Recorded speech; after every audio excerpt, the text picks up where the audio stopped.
Good morning students. तो देखिए आज हमने जो टॉपिक करना है टॉपिक है थ्योरम्स ऑफ प्रोबेबिलिटी।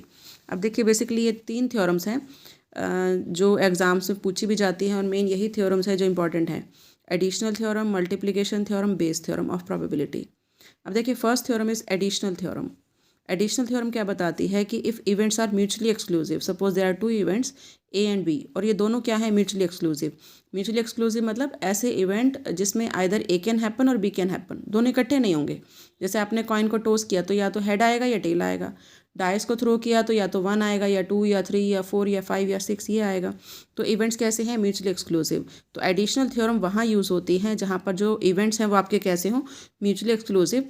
तो इवेंट्स के जो होने की प्रोबेबिलिटी है ए के या बी की, वो उन दोनों का टोटल होगा, है ना। तो प्रोबेबिलिटी ऑफ ए और बी, इसको हम इस तरह से लिख सकते हैं, प्रोबेबिलिटी ऑफ ए और B is equal to probability of A plus probability of B. तो हम ये और की जगह ना प्लस का निशान भी लगा सकते हैं। Probability of A plus B is equal to probability of A plus probability of B. तो आई थिंक क्लियर हो गई होगी थ्योरम। कि थ्योरम क्या बताती है, if events A and B, जितने भी इवेंट्स हैं ए बी और C, if they are mutually exclusive, then probability of occurrence of that event A और B is the sum of individual probability of A and B, कि उसका सम है। अब देखो इसको हम प्रूफ भी कर सकते हैं थ्योरम को। तो देखो प्रूव करने के लिए सबसे पहले हम सपोज मान लेते हैं कि आपके जो total number of exhaustive and equally likely cases हैं वो कितने हैं, N. Total number of events कितने हैं, एन। और M1 और M2, जो जैसे हमने बताया था ना, ए सपोज आपका M1 है, बी सपोज आपका M2 है ना। कि जो M1 है वो नंबर ऑफ फेवरेबल केसेस हैं ए के लिए, और M2 है बी के लिए total number of favourable cases. तो हमारा जो फॉर्मूला होता है प्रोबेबिलिटी का वो क्या होता है, number of favourable cases divided by total number of equally likely cases. तो प्रोबेबिलिटी ऑफ ए क्या हुई, M1/n। M1 आपका है number of favourable cases, n है total number of equally likely cases. और प्रोबेबिलिटी ऑफ बी क्या होगा, सपोज आपका नंबर ऑफ फेवरेबल केसेस यहाँ पर है M2, तो M2/n। तो we can say probability of A और बी दोनों का क्या होगा, टोटल होगा। अभी हमने बताया प्रोबेबिलिटी ऑफ ए और बी क्या होता है, probability of A plus B. तो ए के होने की प्रोबेबिलिटी क्या है, M1, प्लस बी के होने की क्या है, M2 डिवाइडेड बाई n।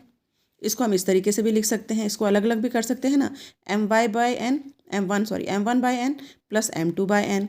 तो वी कैन से M1/n क्या है, प्रोबेबिलिटी ऑफ ए, M2/n क्या है, प्रोबेबिलिटी ऑफ बी। तो वी कैन से कि प्रोबेबिलिटी ऑफ ए और बी क्या हुई, इसकी जगह probability of A plus probability of B. तो आप कह सकते हैं हैंस प्रूव्ड। तो इट्स वेरी सिंपल। इसी तरीके से अगर सपोज ये 3 इवेंट हैं तो probability of A plus B plus C, इसको आप ऐसे भी लिख सकते हो, प्रोबेबिलिटी ऑफ ए और बी और C is equal to probability of A plus probability of B plus probability of C. ये आपकी क्या है, एडिशनल थ्योरम। उसके बाद देखो नेक्स्ट हमारा आता है additional theorem for not mutually exclusive event. कि जो एडिशनल थ्योरम है वो नॉट म्यूचुअली एक्सक्लूसिव इवेंट के लिए भी यूज़ होती है ना। जहाँ पर जो इवेंट्स हैं वो ज़रूरी नहीं है कि वो म्यूचुअली एक्सक्लूसिव हों। अब जैसे हम कहते हैं आइदर ए कैन हैपन और बी कैन हैपन, तो म्यूचुअली एक्सक्लूसिव है। लेकिन कई बार वो दोनों भी हो सकते हैं, ए भी हो सकता है बी भी हो सकता है, दोनों इकट्ठे भी हो सकते हैं और अलग अलग भी हो सकते हैं। तो उसको हम कहते हैं नॉट म्यूचुअली एक्सक्लूसिव इवेंट, है ना। जैसे आपको सपोज ये कहा गया कि एक पैक ऑफ कार्ड में से आप स्पेड निकालिए। अब स्पेड निकालना है तो कार्ड स्पेड का होना चाहिए या आपका जो कार्ड है वो किंग का होना चाहिए। तो किंग में भी स्पेड होगा, जो किंग है उसमें भी स्पेड होगा ना। तो किंग कितने होते हैं, 4/52। अब पूरे कार्ड्स में जो स्पेड हैं वो कितने होंगे, 13/52। लेकिन एक कार्ड ऐसा होगा जो किंग भी होगा और स्पेड भी होगा। तो ऐसे इवेंट्स में यूज़ होगा additional theorem for not mutually exclusive event. अब देखिए इसमें हम क्या फार्मूला यूज़ करेंगे कि प्रोबेबिलिटी ऑफ ए और बी और बोथ, ये आपने लिखना है और बोथ कि दोनों की, is equal to probability of A plus probability of B minus probability of A B. A B है जो दोनों के होने के चांसेस हैं। अब देखो जैसे यहाँ पर डायग्राम से बताया हुआ, आप भी बना सकते हो डायग्राम कि नॉट म्यूचुअली एक्सक्लूसिव इवेंट क्या होते हैं। जैसे ये ए इवेंट है, ये बी इवेंट है, लेकिन कुछ इसमें कॉमन भी है। तो जो कॉमन है वो आपका क्या हो जाएगा, ए बी। तो वही हमने किया, प्रोबेबिलिटी ऑफ ए और बी और both is equal to probability of A plus probability of B minus probability of A B. A B ये इसको माइनस करेंगे तो आपका क्या आ जाएगा, प्रोबेबिलिटी। सेकेंड, अगर आपके पास 2 से ज़्यादा इवेंट है कि आप चाहते हैं कि आइदर ए और बी और सी, है ना, या फिर इनमें भी कुछ कॉमन है उसका हो, तो उसका आपका होगा probability of A plus probability of B plus probability of C minus probability of A B minus probability of A C minus probability of B C plus probability of A B C. कि अगर आपके पास 3 event हैं तो आपका ये additional theorem यहाँ पे complete हो जाएगी। इसके बाद देखो नेक्स्ट हमारी आती है मल्टीप्लिकेशन थ्योरम। ये बहुत इंपॉर्टेंट है एग्जाम में, 16 मार्क्स में भी आ जाती है और 8 मार्क्स में भी आ जाती है।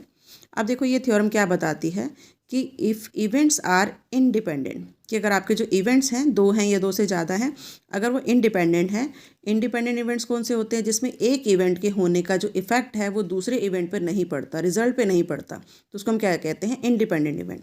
तो इफ़ ए और B are 2 independent events, the probability of simultaneous occurrence of A and B is equal to the product of their individual probability. कि जो प्रोबेबिलिटी है, जैसे 2 इवेंट के होने की जो प्रोबेबिलिटी वो होगी वो दोनों का मल्टीप्लिकेशन होगी। जैसे इसको फार्मूला क्या है, probability of A B is equal to probability of A multiplied by probability of B, है ना। तो अगर आपका ए एंड बी, इसको हम ए एंड बी भी कह सकते हैं। जैसे एडिशनल में और था, मल्टीप्लिकेशन में क्या होता है, एंड। तो इसका फार्मूला क्या होगा, probability of A and B is equal to probability of A into probability of B. For example आपने 2 कॉइन टॉस किए एक एक करके, ठीक है। तो फर्स्ट टाइम आपने टॉस किया तो आपका क्या आया, हेड आया। सेकंड टाइम भी हेड के आने की उतनी ही प्रोबेबिलिटी है। तो अगर हम निकालें कि 2 कॉइन टॉस किए और 2 हेड आने की क्या प्रोबेबिलिटी है, तो आप क्या होगा, फर्स्ट टाइम हेड के आने की प्रोबेबिलिटी क्या होगी, 1/2। सेकंड टाइम हेड के आने की प्रोबेबिलिटी क्या होगी, 1/2। और दोनों हेड आए उसकी प्रोबेबिलिटी क्या होगी, 1/2 इंटू 1/2, तो वी कैन से 1/4, है ना। इसी तरीके से मल्टीप्लिकेशन थ्योरम यूज़ हो सकती है। अब देखो इसको किस तरह से प्रूव करेंगे। अब यहाँ पर भी हमने मान लिया कि आपका जो M1 है वो क्या है, नंबर ऑफ़ फेवरेबल केसेस, और N1 ये आपका क्या है, total number of equally likely cases. तो यहाँ भी आपकी जो प्रोबेबिलिटी है, प्रोबेबिलिटी ऑफ A, है ना, उसके लिए हमने M1 माना नंबर ऑफ़ फेवरेबल केसेस, तो M1 डिवाइडेड बाय N1। ऐसे ही B में सपोज आपने माना कि आपका जो N2 है, M2 तो आपका है number of favourable cases, N2 आपका क्या है, equally likely cases, total number of equally likely cases. तो यहाँ भी आपकी जो प्रोबेबिलिटी है वो क्या हो जाएगी, M2 बाय N2। और बाय दिस इक्वेशन आप कह सकते हैं probability of A B is equal to probability of A multiplied by B. ये आपने मल्टीप्लाई कर दिया, M1 M2 N1 N2। अब इनको अलग अलग कर लो, M1 bye N1 multiplied M2 bye N2। तो जब इनको अलग अलग किया आप ऊपर दिखा सकते हो कि ये तो प्रोबेबिलिटी ऑफ ए है और ये प्रोबेबिलिटी ऑफ बी है, तो आपने इसको अलग अलग दिखा दिया। तो आप बता सकते हो कि यही फॉर्मूला पुट हो गया, probability of A B is equal to probability of A multiplied by probability of B, hence this theorem is proved, है ना। इसी तरीके से आप 3 इवेंट भी दिखा सकते हो कि probability of A B C अगर दिखाना है तो probability of A multiplied by probability of B multiplied by probability of सी।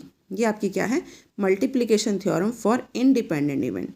लेकिन जैसे ये इंडिपेंडेंट इवेंट के लिए, ऐसे डिपेंडेंट इवेंट के लिए भी मल्टीप्लिकेशन थ्योरम लग सकती है, और वो भी इंपॉर्टेंट है, वो इसके साथ ही आपने बतानी है।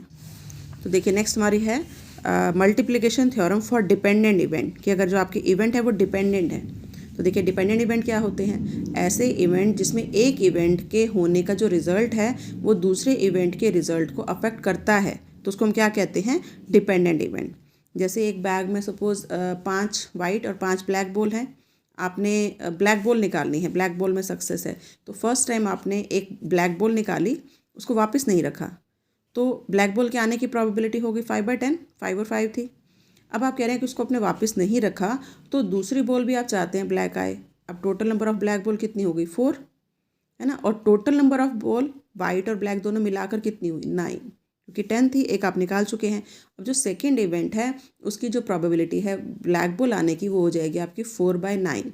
इसका मतलब पहले इवेंट का जो रिजल्ट था उसने दूसरे इवेंट के रिजल्ट को अफेक्ट किया है ना। तो ये इस तरह के जो इवेंट है वो क्या कहलाते हैं, डिपेंडेंट इवेंट। तो यहाँ जो मल्टीप्लिकेशन थ्योरम है वो इसी तरह के डिपेंडेंट इवेंट के लिए है, जहाँ पर एक इवेंट हो चुका है, एक इवेंट का जो रिजल्ट है वो दूसरे इवेंट के रिजल्ट को अफेक्ट कर रहा है, उसको हम कहते हैं multiplication theorem for dependent event. उससे पहले देखो एक आपको ये दे रखा है कंडीशनल प्रोबेबिलिटी, है ना। कंडीशनल प्रोबेबिलिटी क्या है, इसी तरीके से है।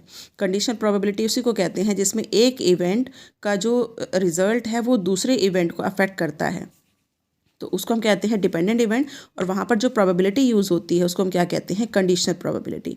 तो conditional probability of A given that B has occurred is denoted by probability A/B। Oblique B कह सकते हो, या फिर आप कह सकते हो कि ए गिवन है, बी की निकाल रहे हैं, है ना। तो A ऑब्लिक B कि आपकी एक हो चुकी है और एक आपने निकालनी है। आप देखो यहाँ पर suppose there are two dependent event A and B, conditional probability of B given A, यहाँ पे आप जो लिख रहे हैं B, कंडीशनल प्रोबेबिलिटी किसकी निकाल रहे हैं B गिवन A कि A हो चुकी है, A की प्रोबेबिलिटी आपके पास है और निकाल किसकी रहे हैं B की, तो इसकी प्रोबेबिलिटी क्या होगी, probability of A B divided by probability of A। ऐसे यहाँ पर conditional probability of A given B is equal to probability of A B divided by probability of B, ये आपकी कंडीशनल प्रोबेबिलिटी है। आप देखिए ये यहीं से निकलेगा फार्मूला, अभी बताती हूँ ये फार्मूला ये कैसे आया। आप देखिए नेक्स्ट आता है multiplication theorem for dependent event, या इसको आप ये भी कह सकते हैं multiplication theorem in case of conditional probability. अब ये थ्योरम क्या बताती है कि if there are two event A and B और एक के होने का जो रिजल्ट का इफेक्ट दूसरे इवेंट के होने पर पड़ता है तो हम कंडीशनल प्रोबेबिलिटी यूज़ करते हैं। अब यहाँ पर देखो जो प्रोबेबिलिटी है वो क्या बताती है, प्रोबेबिलिटी ऑफ ए बी वही है A इवेंट और B इवेंट के होने की प्रोबेबिलिटी। पहले हमने पढ़ा था probability of A multiplied by probability of B, तो यहाँ पे आपको भी फार्मूला वही है, probability of A multiplied by probability of B given A।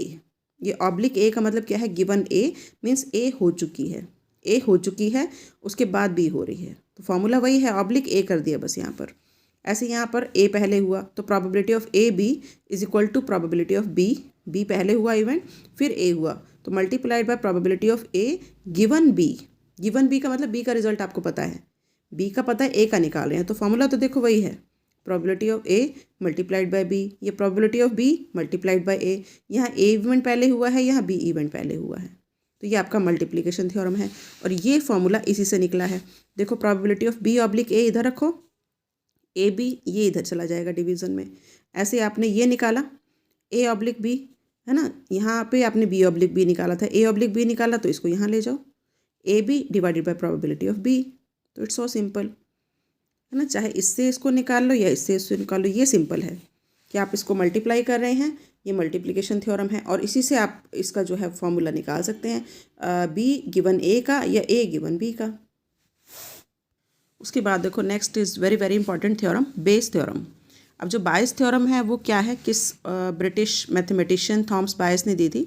It was published in 1763 में इस मैथमेटिशियन थॉमस बायस ने ये थ्योरम दी थी और इसको हम क्या कहते हैं, थ्योरी ऑफ इन्वर्स प्रोबेबिलिटी भी कहते हैं। मतलब इसमें उल्टा चलते हैं, रिजल्ट से आ गिवन आप पीछे जाते हैं, तो दो तरह की प्रोबेबिलिटी होती हैं, एक प्रायर एक पोस्टीरियर, वो आपको निकालनी होती हैं, है ना। तो इसकी हेल्प से आप prior probability are revised, prior probability को रिवाइज करते हैं in the light of some sample information, और मिलती कि आपको पोस्टीरियर प्रोबेबिलिटी आप ऑब्टेन करते हैं।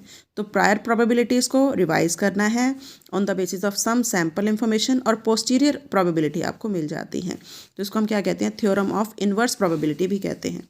जैसे एग्जाम्पल दिया, suppose there are two machine A1 and A2, जो A1 मशीन है वो 70% गुड्स मैन्युफैक्चर कर रही है, A2 30% गुड्स मैन्युफैक्चर कर रही है। सपोज जो A1 है जिसने 70% गुड्स मैन्युफैक्चर की, उसके पास डिफेक्टिव आइटम है 5% और जो A2 है उसके पास डिफेक्टिव आइटम है 3%, ठीक है, डिफेक्टिव बोल्ट है। अब ये कह रहा है कि सपोज एक आइटम सिलेक्ट की गई and found to be defective पाई गई, आपसे ये नहीं पूछ रहा कि what is the probability to find defective, बल्कि ये कह रहा है कि डिफेक्टिव पाई गई, तो इसकी क्या प्रोबेबिलिटी है कि ये मशीन A1 से आए या A2 से आए। क्वेश्चन क्लियर हुआ कि there are two type of machine A1 and A2। A1 manufacture कर रहा है 70% गुड्स, A2 मैन्युफैक्चर कर रहा है 30% गुड्स। अभी कह रहा है जो A1 है उसमें 5% डिफेक्टिव हैं बोल्ट और A2 में 3% डिफेक्टिव हैं। अभी कह रहे हैं एक आइटम निकाला गया जो डिफेक्टिव पाया गया, तो उसकी क्या प्रोबेबिलिटी है कि वो A1 से आए, है ना। तो उल्टा क्वेश्चन है। इसी तरीके से अगर ये डिफेक्टिव आइटम निकाला गया, डिफेक्टिव पाया गया, इसकी क्या प्रोबेबिलिटी है कि A2 से आए। तो इस तरह के क्वेश्चन में बेस थ्योरम यूज़ होती है। एक और एग्जांपल दिया है इसने कि सपोज एक बैग में 4 ब्लैक और 6 वाइट बॉल हैं, एक बॉल निकाली गई और वो ब्लैक पाई गई। अब इसकी क्या प्रोबेबिलिटी है कि वो फर्स्ट बैग से आए या वो सेकंड बैग से आए, है ना। 2 बैग हैं, 2 बैग में अलग अलग बॉल्स आपको दे रखी हैं, एक में 6 ब्लैक और 4 वाइट है, दूसरे बैग में 4 ब्लैक और 6 वाइट है। दोनों में से एक बॉल निकाली गई, अब वो बॉल आई ब्लैक, अभी चाहता है वो फर्स्ट बैग से आनी चाहिए या वो चाहता है वो सेकेंड बैग से आनी चाहिए, तो बायस थ्योरम यूज़ होगी। तो आई थिंक मीनिंग क्लियर हो गया होगा। अब देखिए इसका फॉर्मूला क्या होता है। अब देखिए आप चाहते हैं probability of A1 given B, है ना, ये निकालना है कि आप सपोज़ आप चाहते हैं कि A1 से आए, जो डिफेक्टिव आइटम है वो A1 से आए, ये जो बोल है वो A1 से आए। तो जो आप चाहते हैं नंबर ऑफ़ फेवरेबल केसेस ऊपर आते हैं, total number of equally likely cases नीचे आते हैं। अब आपके सपोज़ ये क्वेश्चन हम ले रहे हैं कि सपोज़ देयर आर 2 बैग्स, आप चाहते हैं ब्लैक बोल आए लेकिन वो कहाँ से आए, बैग 1 से, है ना। तो फिर A1/B is equal to, first तो यही होगी प्रोबेबिलिटी, आप चाहते हैं सबसे पहले तो बैग का सिलेक्शन होगा, तो probability of A1 multiplied by, आप क्या चाहते हैं कि ब्लैक बोल कहाँ से आए, A1 से आए, तो प्रोबेबिलिटी ऑफ B/A1, ये तो आप चाहते हैं। अब total number of equally likely cases क्या होंगे कि सबसे पहले चांसेस है फर्स्ट बैग का सिलेक्शन हो, फर्स्ट का होगा तो probability of A1 multiplied by probability of B/A1, कि आपका जो B है डिफेक्टिव आइटम है या आपकी बोल है वो कहाँ से आए, A1 से। फिर दूसरा भी हो सकता है ना, दोनों केस आएंगे, तो probability of A2 multiplied by probability of B/A2 का मतलब गिवन A2, है ना। तो इन दोनों को प्लस करेंगे तो ये आपका हो गया नंबर ऑफ फेवरेबल केसेस, ये हो गए total number of equally likely cases. अगर आप चाहते हैं आपका जो डिफेक्टिव बोल्ट है वो A2 से आए, तो probability of A2 given B, है ना, B आपका क्या है डिफेक्टिव, कहाँ से आए, A2 से आए। तो फिर आपका जो आए वो तो हम ऊपर लेंगे, सबसे पहले तो सिलेक्शन हो किसका, जो आपका मतलब A2 है, जो आपकी मशीन है A2 का सिलेक्शन हो, फिर डिफेक्टिव आइटम कहाँ से आए, A2 से, तो probability of A2 multiplied by probability of B/A2, और वी कैन से A2 इज गिवन, और नीचे वो दोनों आएंगे जैसे ऊपर आए थे दोनों। तो ये आपके दो इक्वेशंस बन जाएंगी। अब देखो इसको कैसे प्रूव करेंगे, इसको आपको डायग्राम से भी बताया हुआ है। ये डायग्राम है, इसमें सपोज़ ये वाला जो बॉक्स है वो A1 है, ये वाला बॉक्स A2 है, ठीक है। अब ये सपोज़ डिफेक्टिव आइटम्स हैं, ये A1 सपोज़ आपकी मशीन है, ये A2 मशीन है, ये डिफेक्टिव आइटम है जो दोनों में कॉमन है ना। अब ये जो B है वो A1 से भी आ सकता है, जो B है वो A2 से भी आ सकता है। तो वी कैन से अगर हम B कहें